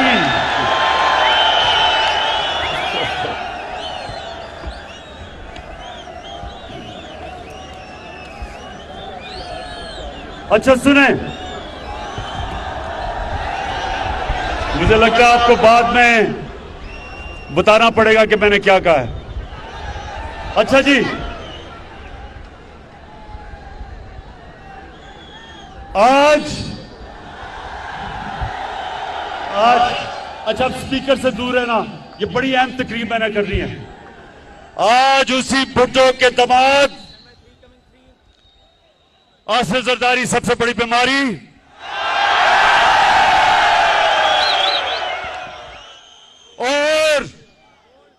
और उसका नवासा कम पे टांग रही हैं। दोनों कुर्सी की लालच में अपने नाना की कुर्बानी को बुलाकर इसके कातलों के साथ बैठे हुए हैं और उनकी वकालत कर रहे हैं। यानी शर्म नहीं आती कि सियासत तो करनी है नाना के ऊपर, और जिन लोगों ने उसको फांसी दिलवाई थी अपनी कुर्सी की खातिर उनके साथ घुसे हुए हैं दोनों अंदर। शर्म करो, शर्म करो।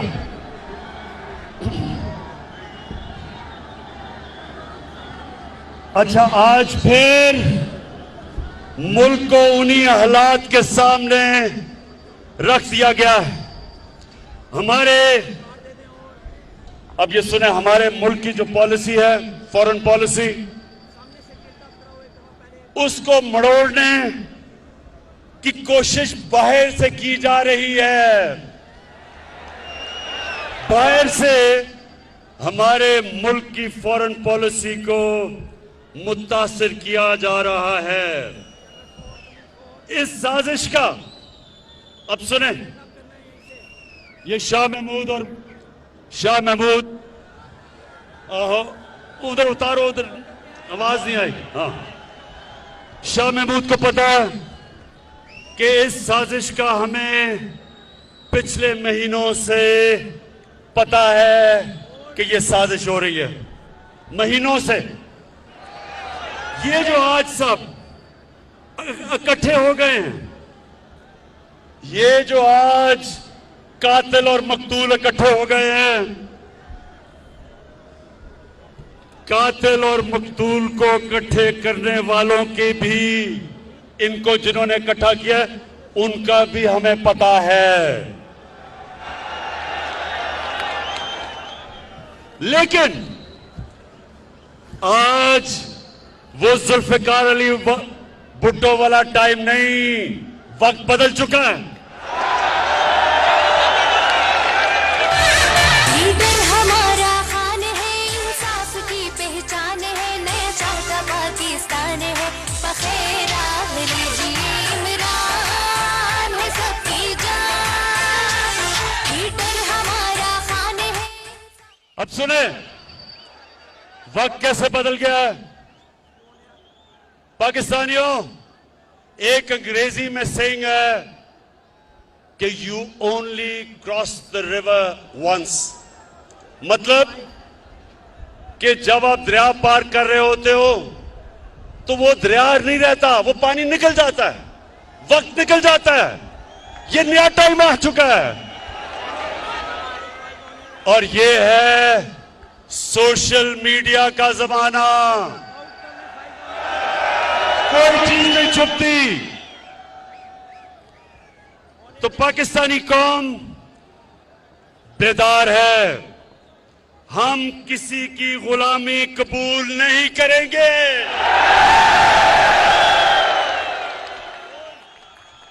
हम सबसे दोस्ती करेंगे, गुलामी नहीं करेंगे।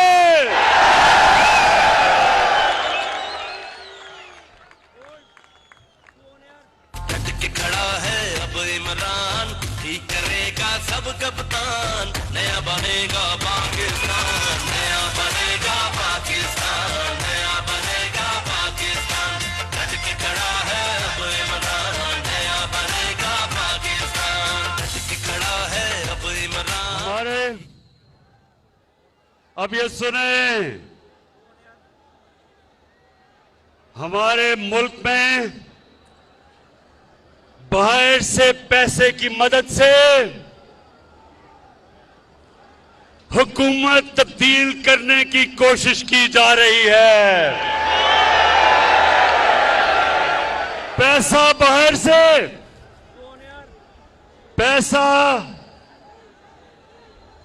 पैसा बाहर से है, लोग हमारे इस्तेमाल हो रहे हैं।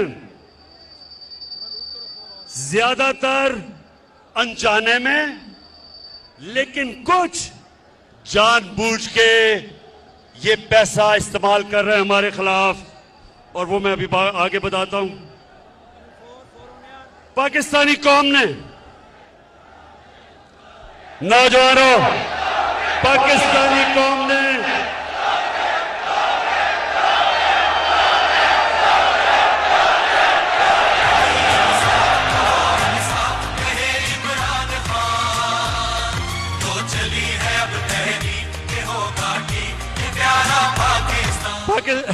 पाकिस्तानी कौम ने यह फैसला करना है कि वो बाहर के अरबों रुपए लेके हुकूमत के खिलाफ साजिश करने वाले गुलामों को कामयाब होने देंगे। मैं यही इसलिए आपको आज बुलाया था मेरे पाकिस्तानियों, मैंने आपको बुलाया इसलिए था, जो एक डेमोक्रेट होता है वो अवाम के पास जाता है, वो किसी के पास झुकता नहीं, हाथ नहीं फैलाता, अपनी अवाम के पास जाता है।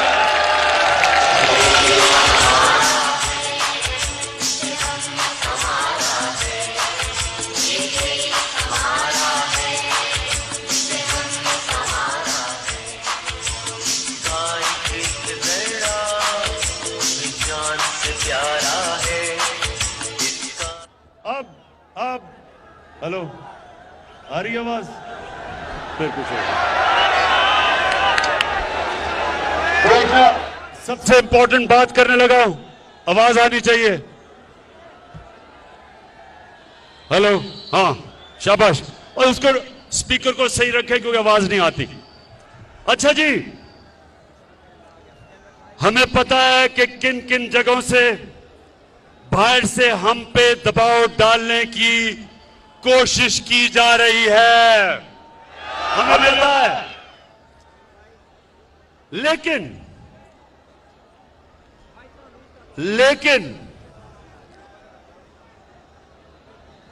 हमारे मुल्क की मफाद में लिखकर हम कह रहे हैं कि हमारे मुल्क की मफाद में, लेकिन लिख के हमें धमकी दी गई है।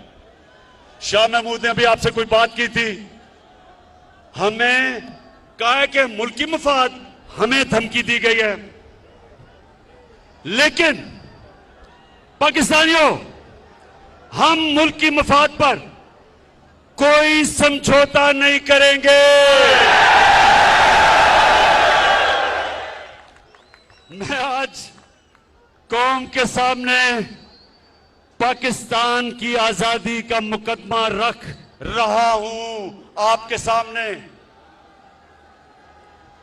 मैं इल्जामात नहीं लगा रहा, अब ये जरा सुने, मैं इल्जामात नहीं लगा रहा। मेरे पास जो ये खत है, ये सबूत है, ये मेरे पास जो खत है ये सबूत है। और मैं आज ये सबके सामने कहना चाहता हूं कि कोई भी शक कर रहा है ना इस मेरे खत के ऊपर, कोई भी शक कर रहा है, मैं उनको दावत दूंगा, ऑफ द रिकॉर्ड बात करेंगे। लेकिन मैं आपको खुद देख सकेंगे कि ये मैं किस किस्म की बात कर रहा हूं। अपनी कौम और मीडिया को ये सोचने, हम सबको, हमने ये सोचना है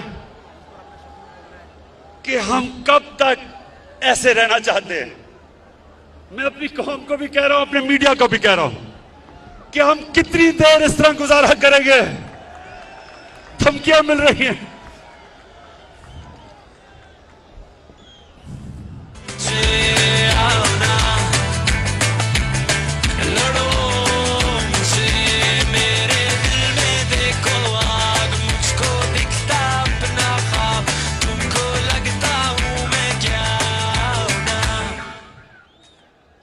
मैं फिर से कह रहा हूं, आज सबके सामने आज दिल खोल के बात कर रहा हूं। बैरूनी साजिश की ऐसी बहुत सी बातें हैं जो मुनासिब वक्त पर और बहुत जल्द सामने लाई जाएंगी। प्यार है ना सब? कौम, मेरी कौम ये जानना चाहती है कि लंदन में बैठा हुआ किस किस से मिलता है।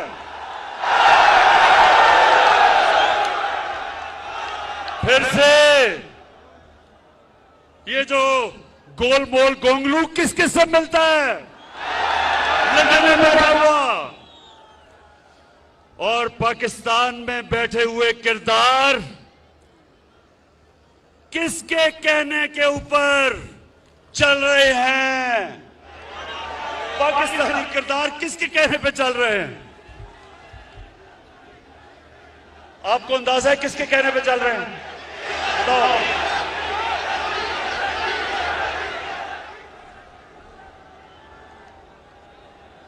हमारे पास जो सबूत है, हर चीज को मैं जाहिर कर रहा हूं। जो हमारे पास सबूत है, मैं ये इसलिए आपके सामने बातें कर रहा हूं, इससे ज्यादा मैं तफसील में इसलिए बात नहीं कर रहा क्योंकि मेरी सबसे बड़ी कोशिश होती है कि मेरे मुल्क के मफादात की हिफाजत की जाए। मैं कोई ऐसी बात ना कर दूं कि मेरे मुल्क को नुकसान पहुंचे।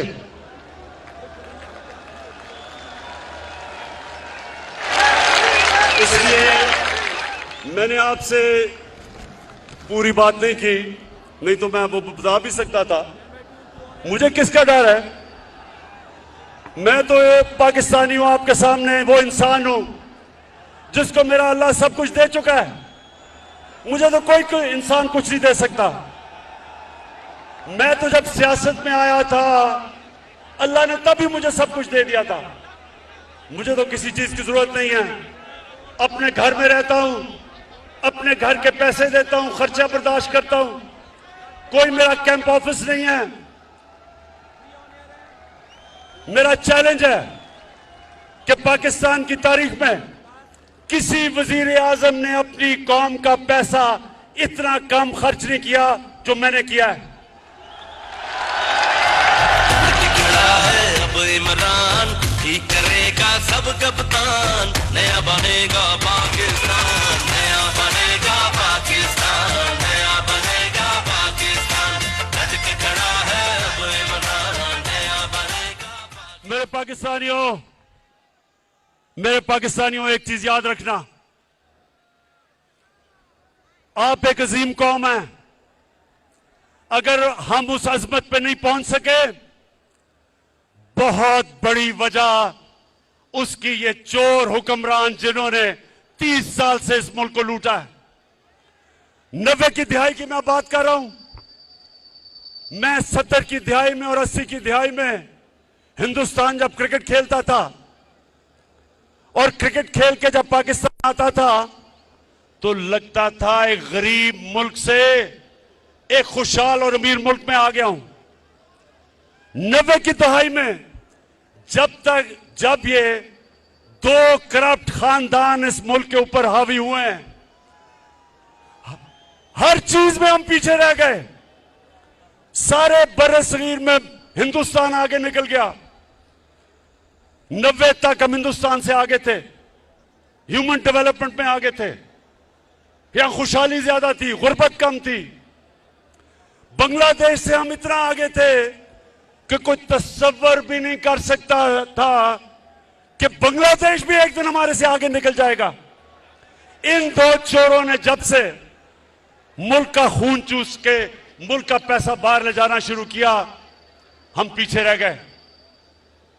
और मैं 25 साल से इनका मुकाबला कर रहा हूं। 14 साल अकेला इनका मुकाबला किया है, लोग तो बाद में मेरे पास आए हैं, और मैं कभी भी कोई भी जाती मुफादात के लिए इतनी देर जंग नहीं लड़ता। और उस आदमी को जिसको अल्लाह सब कुछ दे चुका था, जितनी देर मैं वजीर आजम बनाऊं, इससे कम अरसे में जब नवाज शरीफ वजीर आजम बना था 18 फैक्ट्रियां बना चुका था।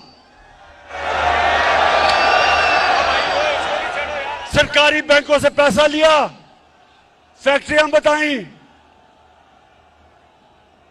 सरकारी बैंक से कर्जे माफ करवाए। इसको बिजनेस नहीं कहते, इसको डाका कहते मुल्क के ऊपर। वही जरदारी, उसके पास क्या था, आज शुगर मिल्स, अरबों अरबोपति है, मुल्क मकरूज करके अरबोपति। तो मेरा इनसे कोई जाती लड़ाई नहीं है। मैं वो पाकिस्तानी हूं, जब मैं 18 साल की उम्र में क्रिकेट खेलनी शुरू की पाकिस्तान के लिए, तो हम वो कमजोर टीम समझे जाते थे, हमारा कोई हैसियत नहीं था दुनिया में। और मुझे ये फख्र है कि मैं वो कप्तान बना जिसने पाकिस्तान को हर दुनिया के मुल्क में जिताया और वर्ल्ड कप जिताया। और मुझे फख्र था कि हमने अपनी मुल्क को ऊपर लाके देखा। जो हमारे पाकिस्तानी थे उनको फख्र होता था टीम के ऊपर। हिंदुस्तान के साथ, पाकिस्तानियों ये सुनो जरा, नौजवानों ये सुनो, 24 मैच में मैं वनडे क्रिकेट में मैं कैप्टन था हिंदुस्तान के साथ। 24 मैच, 19 जीता था। और वाहिद कैप्टन हूं जो हिंदुस्तान में जाके उनके एम्पायरों के बावजूद वहां से जीत के आया। कहने की यह बात है कि मुझे फख्र होता था कि मैं मुल्क का सर ऊपर करता हूं, मैं अपने मुल्क को लीड करता था। जब हमारी टीम जीतती थी सारे मुल्क में लोगों को फख्र होता था। तो मुझे इसलिए तकलीफ थी कि इस तरह के लोग मुल्क के ऊपर आए, मुल्क को लूटा। और जो जनरल मुशर्रफ ने सबसे ज्यादा जुल्म किया इस कौम पे, मार्शल लॉ से ज्यादा जुल्म किया कि इन 2 डाकुओं को एनआरओ दे दिया, इनके सारी चोरी माफ कर दी, अपने इक्तदार के लिए घुटने टेक दिए इनके सामने। और इन्होंने आके 10 साल में दोनों हाथों से मुल्क को लूटा। 10 साल ये लूटते रहे। और जब मेरी हुकूमत आई, पहले दिन से इन्होंने मेरे पर, पहले दिन से मुझे ब्लैकमेल करना शुरू किया कि इमरान खान, अगर तुमने हुकूमत चलानी है तो हमारी चोरी और डाके माफ करने पड़ेंगे, एनआरओ देना पड़ेगा। इनका जुल्म है अपने ही सहना, सोच लिया है चुप नहीं रहना। इनका जुल्म है अपने ही सहना, सोच लिया है चुप नहीं रहना। सच का कफन है सर पर पहना। अच्छा सुनो, अब सारी कौम, मेरी सारी कौम देखेगी जब वोटिंग होगी। जब पाकिस्तान की पार्लियामेंट में वोटिंग होगी, मेरी कौम सब देखेगी। एक एक आदमी को आप देखना, जो वह वोट डालने जा रहेगा हमारी तरफ से। मैं आज उनको एक पैगाम देना चाहता हूं कि ये ना करना, ये आप ना करना। इस कौम ने कभी आपको माफ नहीं करना। आप जितना मर्जी कहें,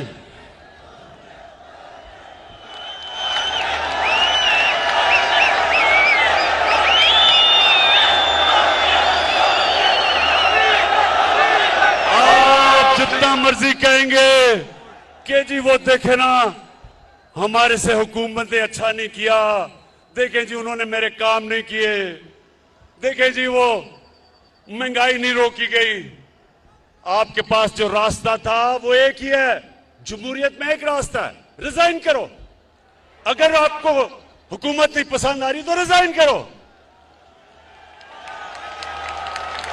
लेकिन 25 करोड़ रुपए सामने रख के और कहना कि जी तब आपका जमीर जाग जाए, वो कौम नहीं मानने लगी। कौम आपको माफ नहीं करेगी, ये कौम आपको माफ नहीं करेगी। सोशल मीडिया का जमाना है, हमेशा जब वो जमीर फरोश को प्रेस करेंगे तो आपकी शक्लें आ जाएंगी सामने।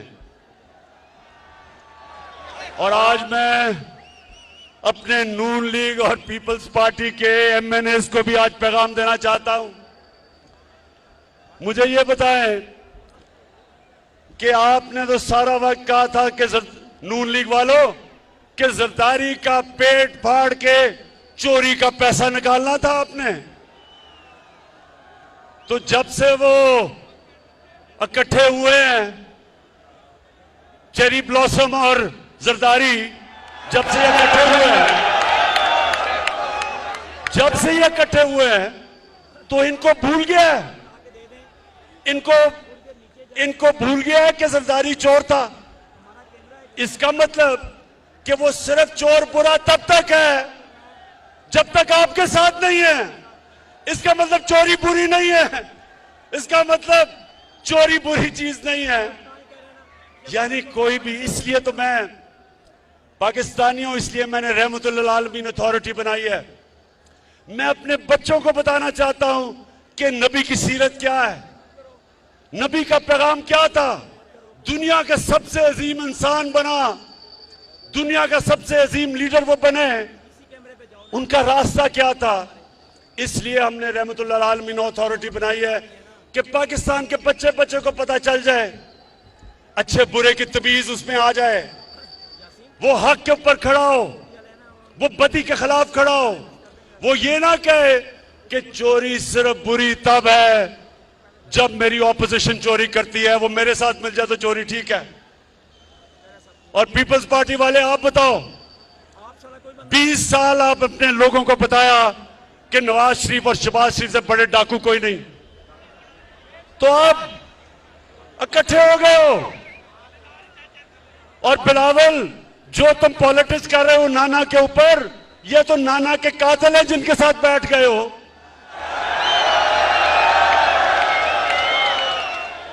तो इंशाअल्लाह मुझे उम्मीद है कि हमारे लोग वापस नहीं आएंगे, सिर्फ नून लीग के और पीपल्स पार्टी के एमएनए जिनको पता है कि ये कितनी बड़ी साजिश हो रही है मुल्क के खिलाफ, उनके भी ज़मीर जाग जाएंगे।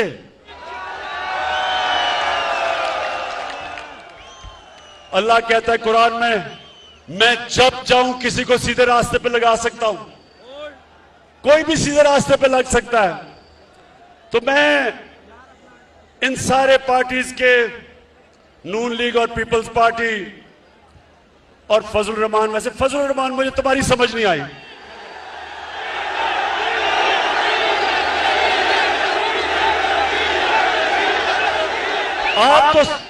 आपकी तो पॉलिटिक्स ही दीन के ऊपर है, आपकी पॉलिटिक्स दीन के ऊपर है। और कौन, अल्लाह किसको, अल्लाह वो किसको सादत बख्शता है कि यूनाइटेड नेशंस में जाके अपने नबी सल्लल्लाहु अलैहि वसल्लम के साथ खड़ा हो और उसकी शान में जो गुस्ताखी होती है, किसको अल्लाह वो इतना बड़ा इनाम बख्शता है कि वो जाके यूनाइटेड नेशंस में इस्लामोफोबिया के खिलाफ रेजोल्यूशन पास करवाता है और 15 मार्च को इस्लामोफोबिया का दिन बनाया जाता है। फजल रहमान, आपको तो अल्लाह ने नहीं ये इज्जत बख्शी, और उसकी वजह है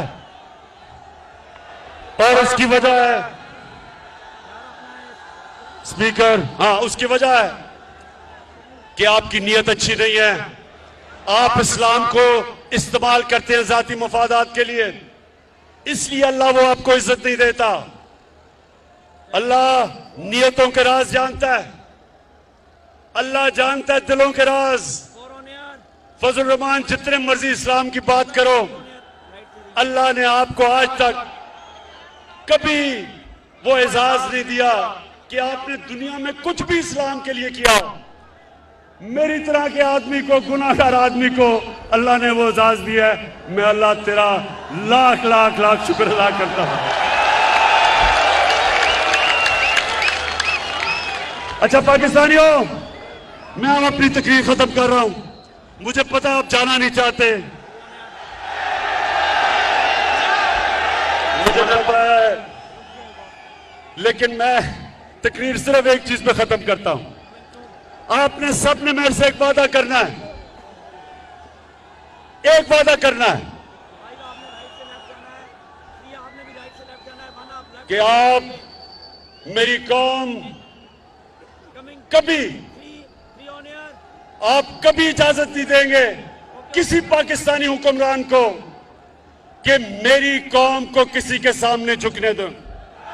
हाँ बताएं, कभी इजाजत ना देना, कभी आपने इजाजत नहीं देनी किसी हुक्मरान को वो किया जो उन्होंने हमारे पाकिस्तान में अमेरिका की जंग लड़के किया, उसमें शिरकत करके 80,000 पाकिस्तानियों की कुर्बानी दिलवाई, हमारे कबायली इलाके को बर्बाद करवा दिया। कबायली इलाके के लोगों के जो मुश्किलात का सामना करना पड़ा, ज़कात लेने वाले देने वाले ज़कात लेने वाले बन गए, 35 लाख लोगों को नकल मकानी करवाई।